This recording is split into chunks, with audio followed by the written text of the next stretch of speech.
etc. I'm going to be doing this up until the start of the season, obviously. Up until that point where FIFA's out, we can kind of go through the new stuff in FIFA, start the career modes, the ultimate team stuff, etc. Just a note, it's highly unlikely that I'm going to be playing FUT Champs next year, just because it's not really worth it. I don't think FUT Champs has ever been worth it, and I just don't want to spend my time playing it. So, unless the team of the week's really good, then maybe I'll think about it. Luckily, you don't have to, bank on the team of the week being good anymore. Like this year, it's definitely a lot better this year. I can't believe I used to play 30 games of FIFA. Grim. Just not nice, not fun. And then you had to wait like 4 days for your rewards.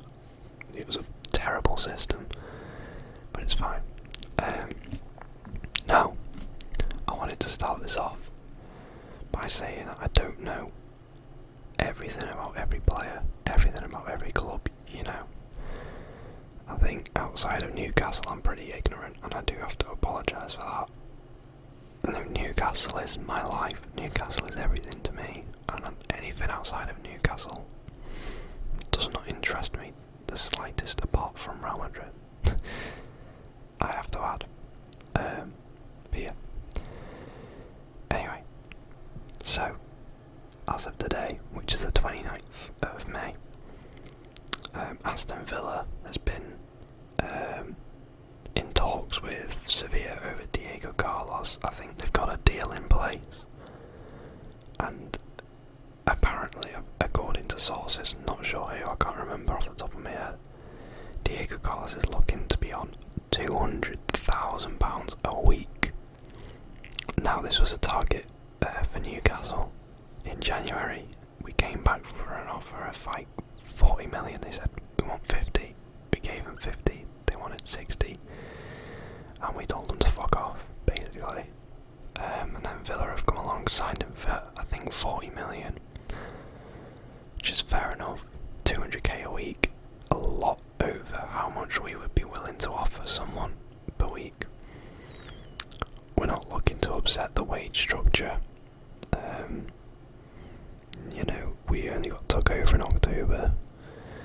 We need to be mindful of the existing players, and we can't just go about signing people on 200k a week, because that's completely blowing our wage structure out the water, and then that just causes a load of upset, and the collateral, is that the right word, collateral damage, I think that's the right word, with that would be a little bit, it wouldn't be worth it, put it that way. They've also signed Boubacar, I think that's how you pronounce it, Boubacar Kamara, and apparently he's on 240k a week too, which is insane. The thing is about he is a free agent, so they can afford to spend more on wages, which is why he's on 240k a week. I just think it's insane. It was another person that Newcastle were looking for, but I don't think we would have got him on that 240k a week wage.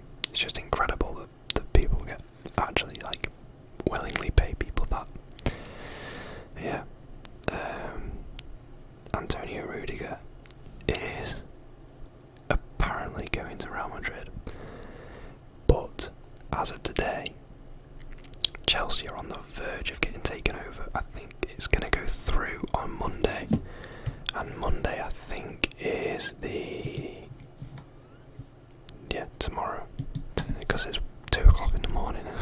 It's technically Sunday, so Monday tomorrow, the 30th of May, is going to be when Chelsea are going to be taken over.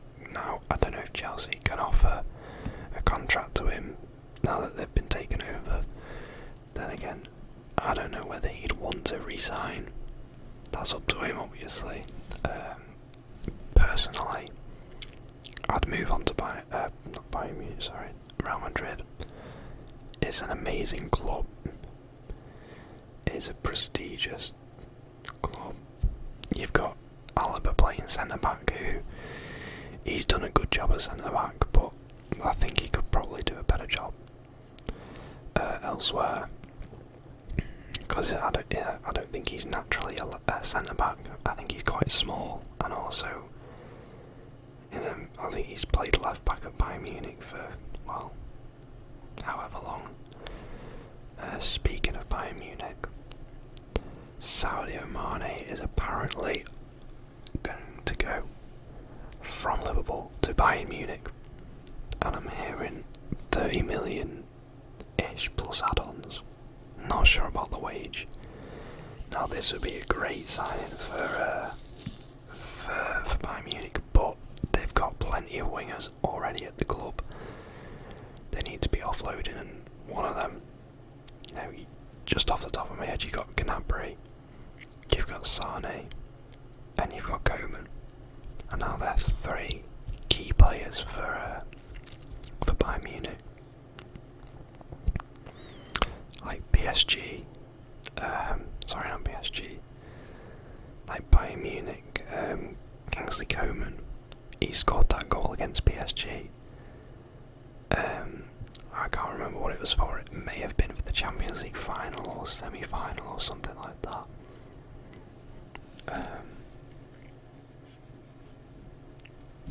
I think it might have been for the Champions League final. I'm just going to have a look now. Kingsley Coman goal versus PSG, and it was the 2020 Champions League final. It's crazy. It doesn't feel like that long ago. Mind blowing. But yeah, again, it's like a key player for Bayern. Gnabry again, a key player for Bayern. Sane signed from City for, I don't know, a decent amount. I can't remember off the top of my head. I think it was like 30 or 40 million. I don't know how much he's settled in, how much of an impact he's had, but again, I can imagine he's a key player. Because Sane is a great player. He was really good for City on his day. Yeah, it would be an interesting signing for Bayern. A good signing, nevertheless. Now, this is the part where I can talk about Newcastle. So, it's going to be a pretty busy window for Newcastle. In case you've been living under a rock, we got taken over in October of 2021. We've now got plenty of investment behind the club, and we can start being a little bit more optimistic about the people we're looking to get into the club.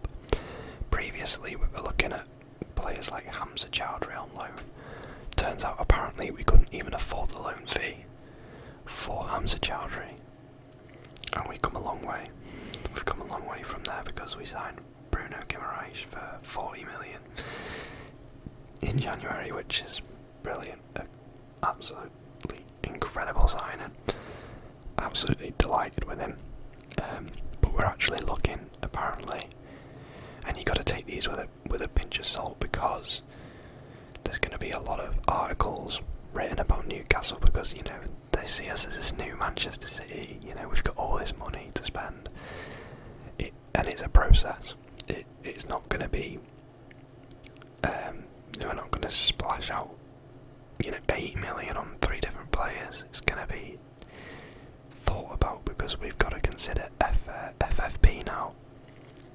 I don't think when Manchester City was taken over or PSG was taken over, I'm not quite sure if FFP was in place at that point.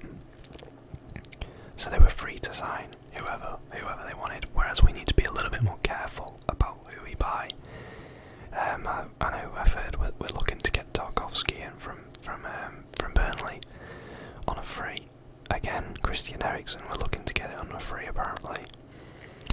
But we're also spending a decent amount of money. Apparently we're looking to get Darwin Núñez in for 100 million. Again, take that with a pinch of salt. Moussa Diaby, apparently 40 million. Take that with a pinch of salt. Another one is Fofana. I think he plays for Metz, maybe, in the French league.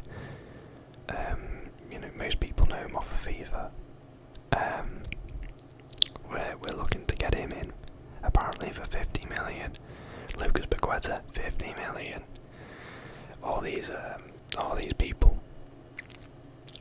We seem to be offering a load of money for all these people, but you gotta take it with a pinch of salt, because half of these deals aren't even gonna go through, because one, I'm not sure we can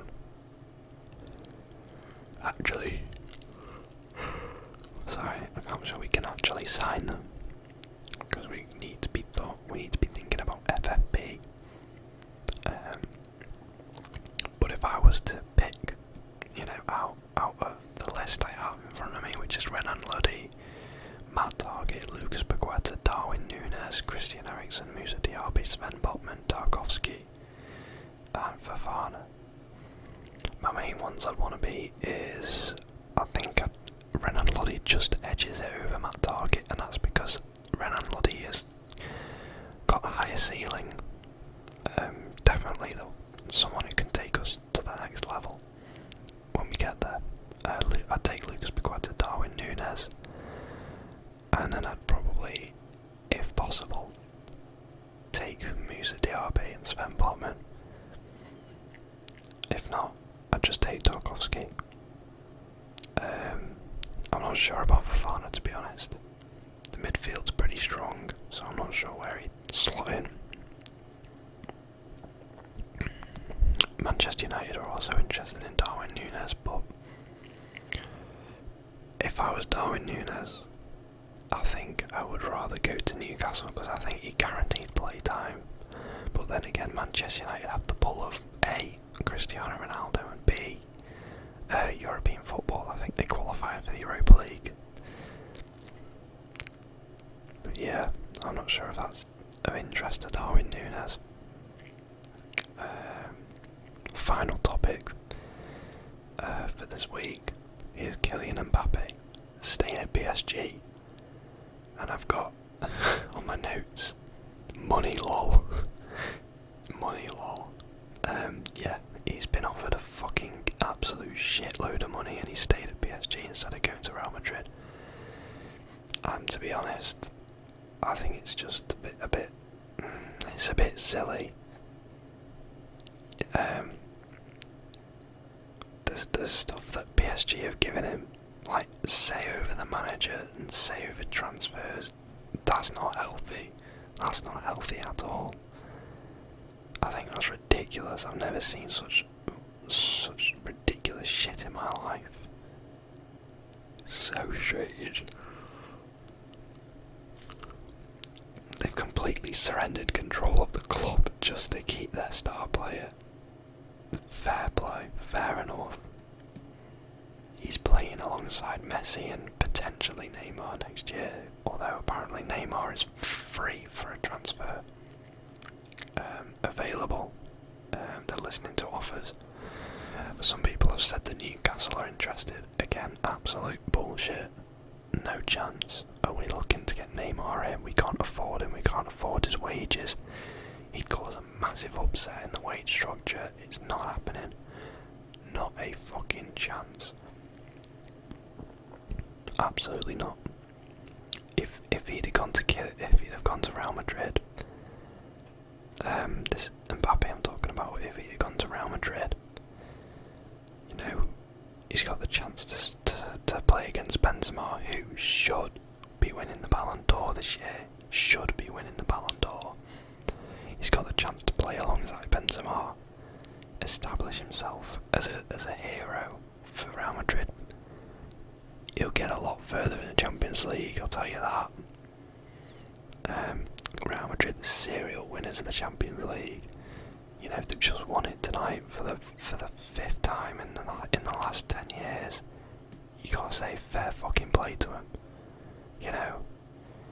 And if I was in Kylian Mbappe's shoes, knowing that the offers, yeah, okay, I've got more money at PSG, but I've got the chance to make myself an absolute icon at Real Madrid.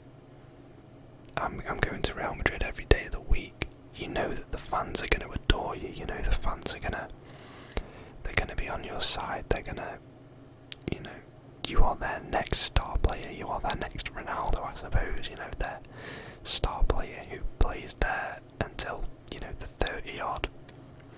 Gives your all. You get like 500 goals for Real Madrid. You know, you put yourself in the history books. You win the Champions League. You win the league. You win the League Cups. But instead, he's staying in PSG, playing against random people. And there's no offence to the French league, but the league is just nowhere near as strong as La Liga, nowhere near as strong as the Premier League. I'd say the Premier League and La Liga are the strongest two leagues, maybe. If I had to be perfectly, like, completely honest. And I think Bundesliga's third, behind La Liga. But yeah,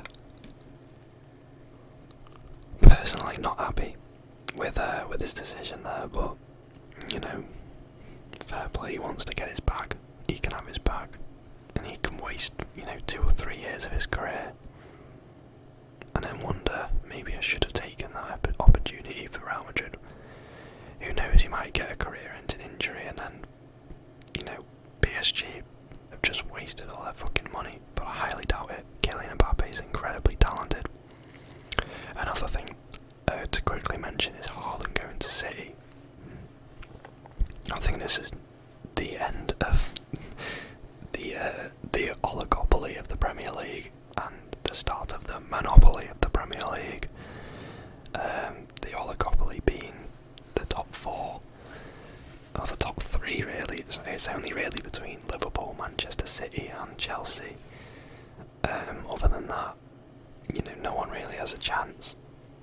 But I think now it's firmly established Manchester City as favourites going forward now. To have that player at your club, Jesus man, yeah, it's game over, game over. Yeah, I wonder what he's gonna play like. I'm hoping that it's gonna be like just incredible. We're talking about Kevin De Bruyne feeding into Haaland. We might be looking at, I don't even know, domination of maybe 100 points plus. Would be sick. Would be really sick to see. But anyway, guys, I'm gonna love you and leave you with this episode. We'll be back with another episode with a couple more rumours. I'll try not to make it all about Newcastle. I'll try my best. Well, try my absolute hardest. If there's any rumours you want me to cover, let me know in the comments. Feel free to leave a comment and let me know. And I'll have a look and add it to my notes. Right, I shall catch you in the next video.